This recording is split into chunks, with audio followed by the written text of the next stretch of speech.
Saudações dermatológicas, aqui o Tiago Gondim, médico dermatologista, coordenador das pós-graduações CBMS em dermatologia, trazendo a nossa 14ª aula do curso CBMS Hanseníase e Leishmaniose.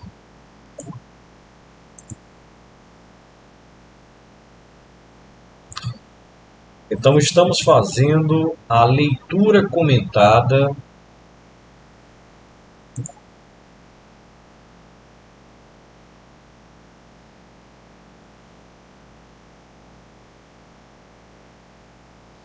da portaria SCTIE-MS, número 67, de 7 de julho de 2022.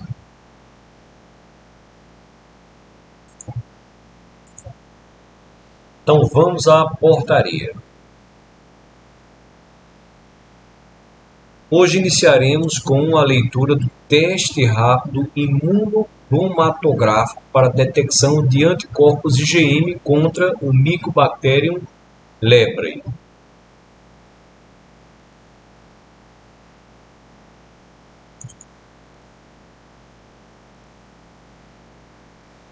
Então, ele diz que os primeiros testes sorológicos para a hanseníase foram descritos na década de 80, após a descoberta do antígeno glicolipídico fenólico 1. Então, nós temos a formação da parede do bacilo, e esse antígeno é um antígeno específico que pode ser quantificado por alguns testes. Então, é um antígeno imunogênico específico do Mycobacterium leprae.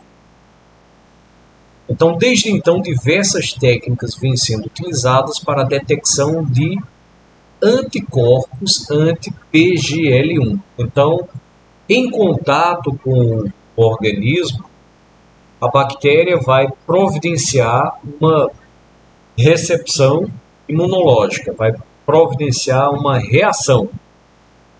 Nessa reação, são criados anticorpos contra os antígenos glicolipídicos fenólicos, que são chamados de anticorpos anti-PGL1. O teste realizado é o ELISA, o teste PHA e o MLPA, além do ML-Flow. Então, o ELISA, o teste de hemaglutinação passiva, o teste de aglutinação por partículas de gelatina e a criação do teste sorológico e testes sorológicos simplificados para uso no campo, como o ML Dipstick e o teste rápido de fluxo lateral, que é o ML-Flow, que é o que a gente vai se deter mais firmemente nessa discussão. Então, o PGL1 induz a formação de anticorpos de classe IgG e IgM, cuja pesquisa é o parâmetro sorológico mais padronizado e avaliado na hanseníase. Tem-se demonstrado que a detecção desses anticorpos pode indicar a presença de infecção subclínica. Então, pode identificar a presença de infecção subclínica, visto que o indivíduo pode apenas ter tido contato, e é normal que pacientes de áreas endêmicas tenham positividade para o teste, mesmo não tendo a infecção. Então, apenas tendo um contato com a bactéria, sem que haja a formação da doença, da hanseníase, o teste ele pode sim ser positivo. Daí não ser um teste diagnóstico. É um teste de avaliação de reação do organismo. Uma reação que pode ter sido suficiente para detonar a bactéria, para destruir a bactéria, ou uma reação que pode não ser suficiente. Então, ele pode indicar a presença de infecção subclínica pelo micobacterium lepre ou uma doença ativa, principalmente quando de pacientes da via TH2 que produzem uma grande quantidade de anticorpos contra os antígenos glicolipídicos fenólicos. Então, em indivíduos acometidos pela hanseníase, a titulação de anticorpos séricos se correlaciona com a carga bacilar. Então, isso quer dizer que quanto maior a titulação do ml-flow, ou seja, a detecção de imunoglobulinas G e M, quanto maior essa visualização, maior seria a carga bacilar.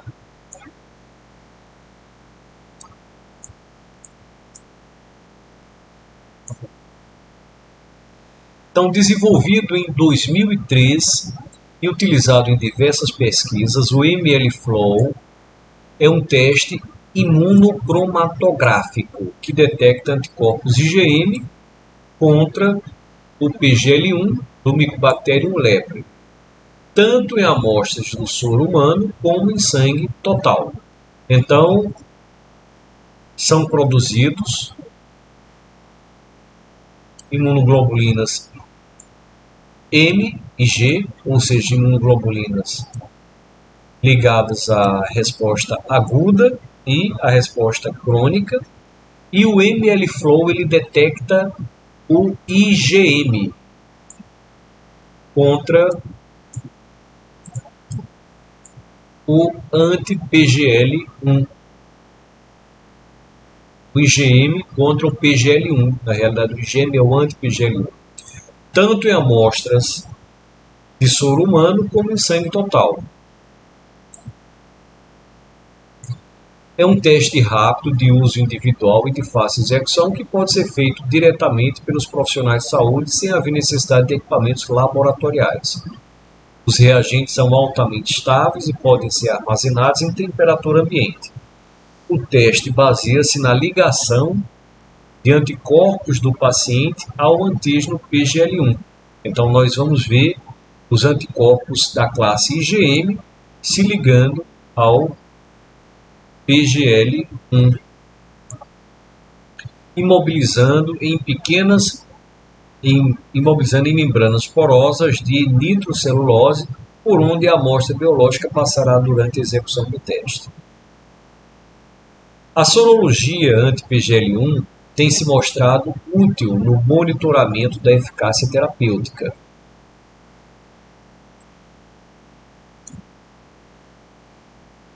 Então, uma das funções desse ml-flow seria o monitoramento da eficácia terapêutica, como marcadores de recidiva. Então, se um determinado paciente está fazendo tratamento e o anti-PGL1 começa a subir, possivelmente pode haver ali uma falha, né, principalmente quando da finalização dessa terapêutica, e pode ter-se início uma recidiva. E para identificar contactantes com maior risco para desenvolver a doença. Então, aqui já duas funções.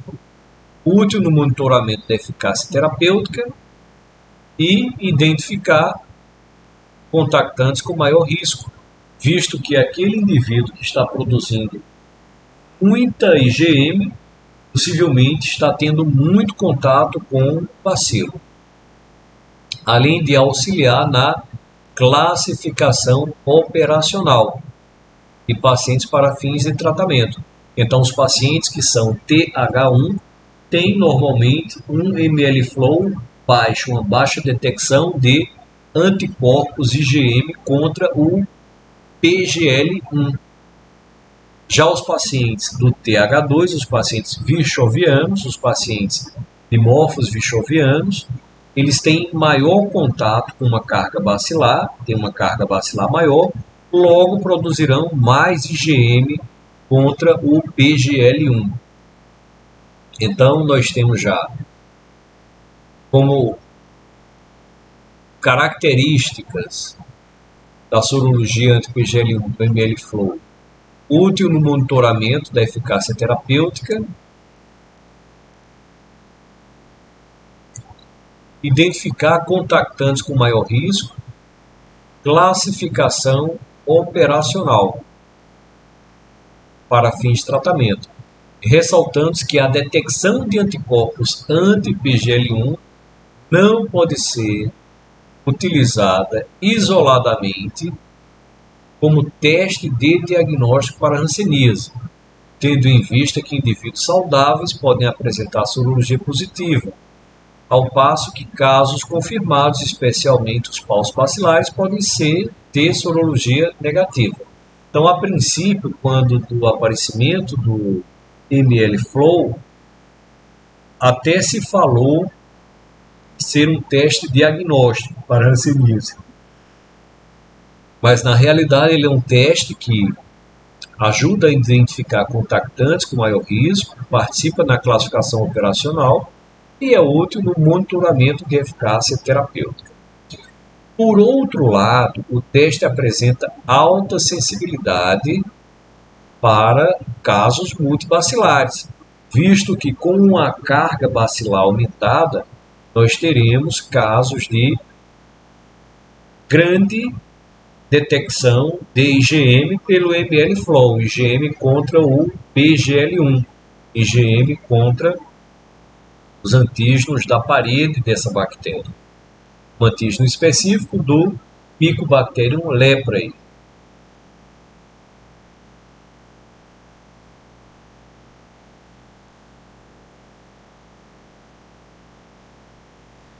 O que o torna muito útil no diagnóstico diferencial de pacientes com lesões cutâneas numerosas, infiltração difusa da pele e ou extenso comprometimento de nervos periféricos.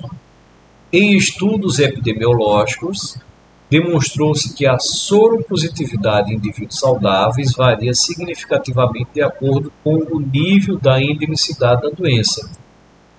Então, quanto mais se tem situações de endemicidade da doença, mais se tem a positividade em escalas maiores do ml-Flow, com maior percentual de testes positivos na população de áreas endêmicas do que em regiões de baixa endemia.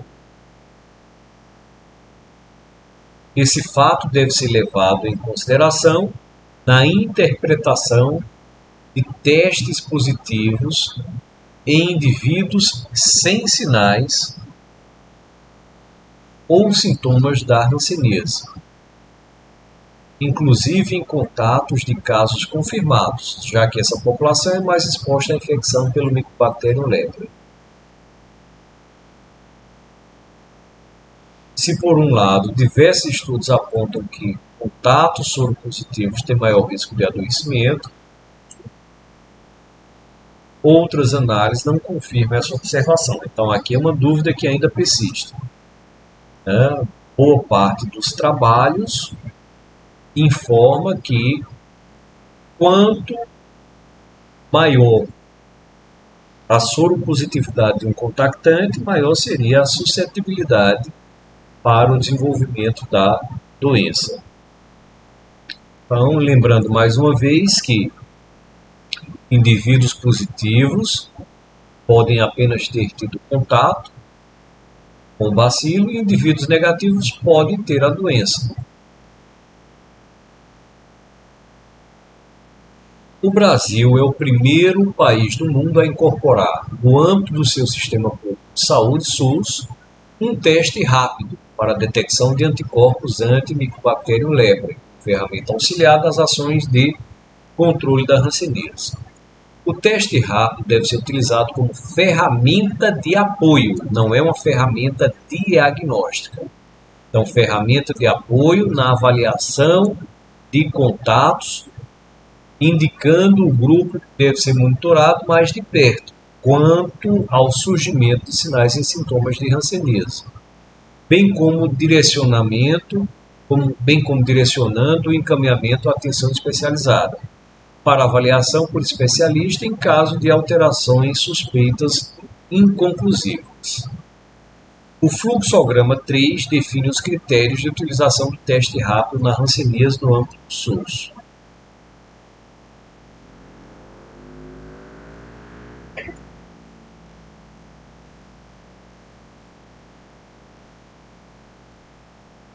Embora tenha se constatado que a literatura científica é limitada quanto ao impacto do teste em desfechos clínicos, considera-se razoável pressupor que o aumento na capacidade de diagnósticos terá impacto na redução do diagnóstico tardio e, consequentemente, nas incapacidades físicas e da transmissão de hanseníase no Brasil.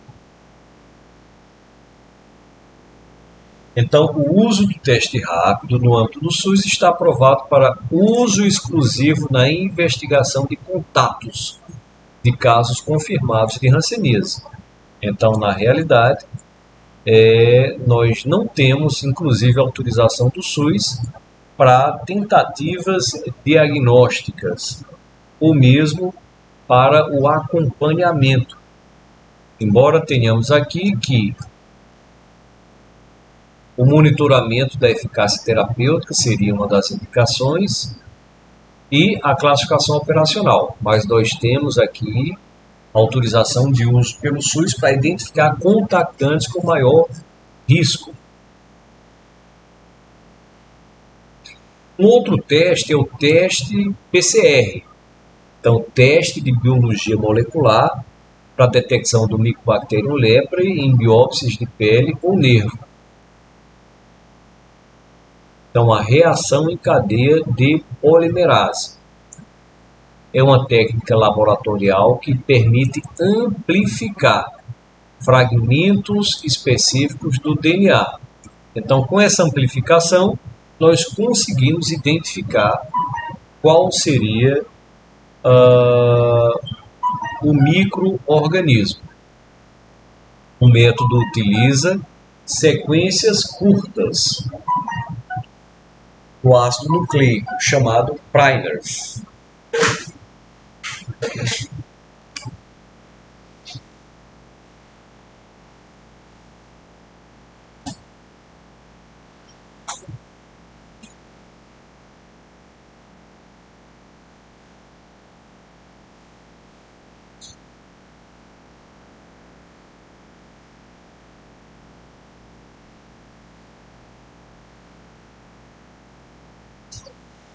Chamados primers.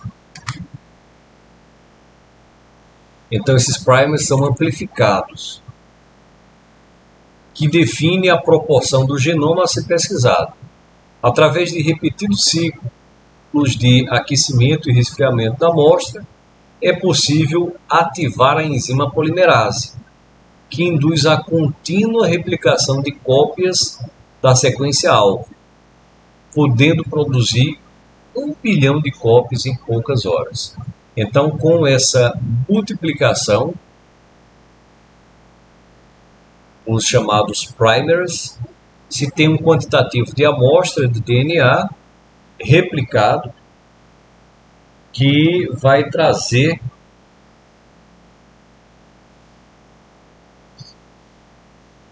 a possibilidade da identificação do Mycobacterium leprae.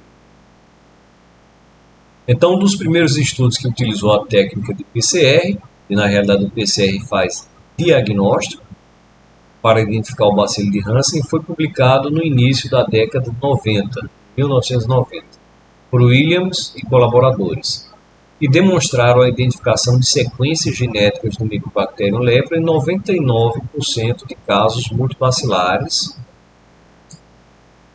e em 74% dos casos paucibacilares estudados. Então, com o PCR, em 1990, Williams e colaboradores conseguiram identificar 99% do material genético, em 99% das amostras, o material genético do Mycobacterium leprae. Nos casos paucibacilares, obviamente, esse quantitativo não foi o mesmo, houve uma diminuição. Então, contou-se apenas com 74% de positividade para as amostras pesquisadas, no caso dos paucibacilares. Então, se fez o diagnóstico em 74% das vezes. Além disso, o estudo demonstrou que a positividade do teste diminuía significativamente ao tornar-se negativo após 2 meses da antibiótico terapia. A partir do aprimoramento dessa técnica e do mapeamento genético do Mycobacterium leprae, desafio para identificar o bacilo em infecções subclínicas e nas lesões paucibacilares vem sendo progressivamente superado.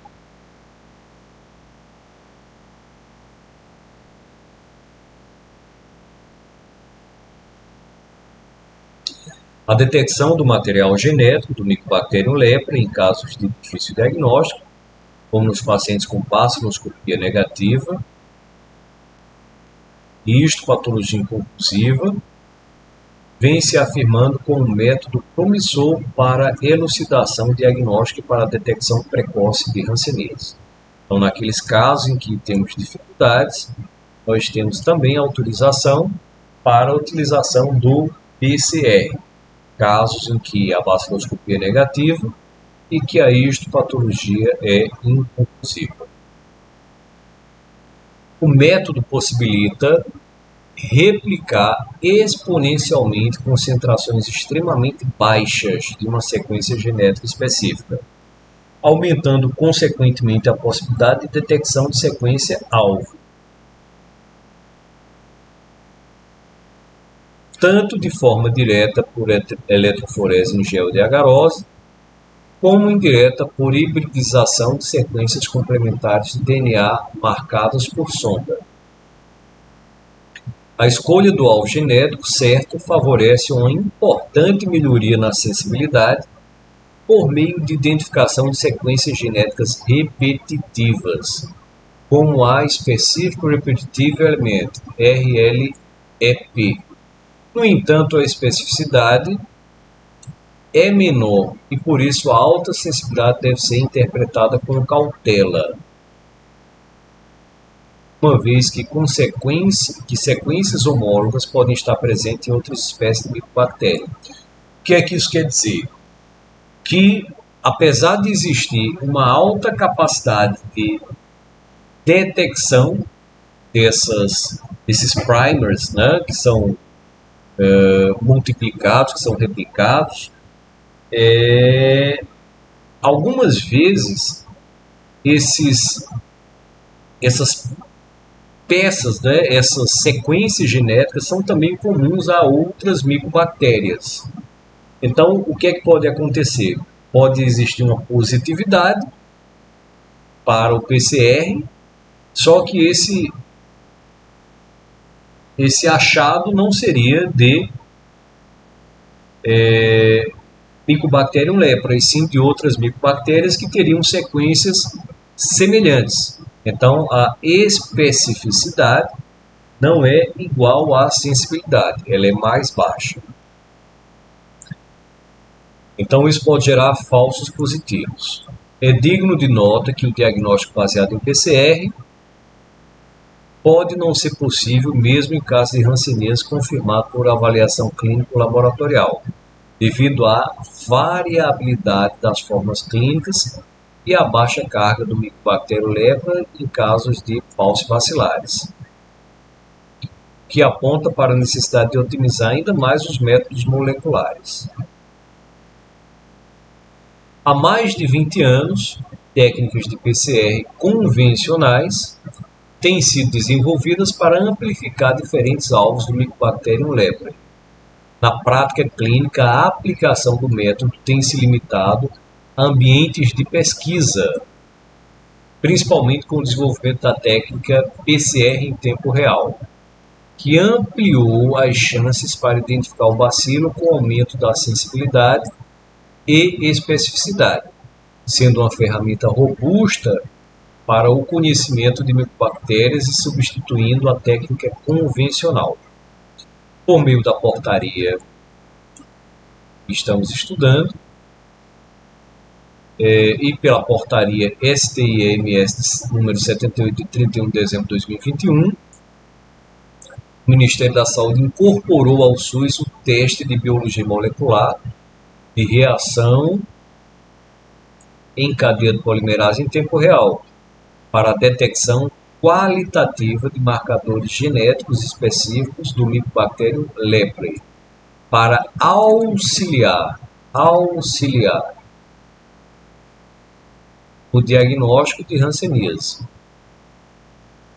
O teste, que utiliza material de biópsia de pele ou de nervo, será utilizado na avaliação de contatos no nível de atenção especializada, conforme orientado pelo fluxograma. Então, o teste molecular para a detecção do Mycobacterium leprae, PCR em tempo real, em biópsia de pele ou nervo no âmbito do SUS, está aprovado para uso exclusivo na investigação de contatos de casos confirmados de hanseníase. Então, mais uma vez, nós temos aqui a autorização do auxílio ao diagnóstico de hanseníase, contudo, de forma exclusiva na investigação de contatos de casos confirmados de hanseníase. Então, o próximo ponto são os critérios de inclusão deste protocolo. Então, esse protocolo define as diretrizes terapêuticas para as seguintes situações: casos de hanseníase diagnosticados, de acordo com o item 6.2, que é a definição de caso. Casos que apresentam episódios reacionais durante ou após o tratamento farmacológico da hanseníase. Casos de suspeita de resistência medicamentosa, pacientes com incapacidades físicas decorrentes da hanseníase, e condutas voltadas para os contatos de casos confirmados.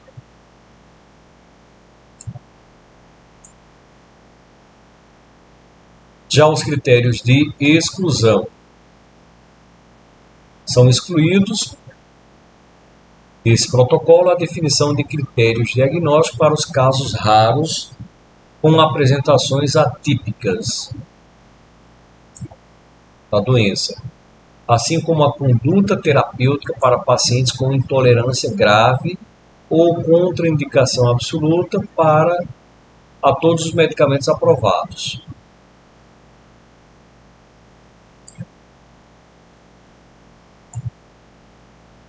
Esses casos devem ser encaminhados para atendimento especializado e distribuídos individualmente com a equipe de profissionais da atenção especializada.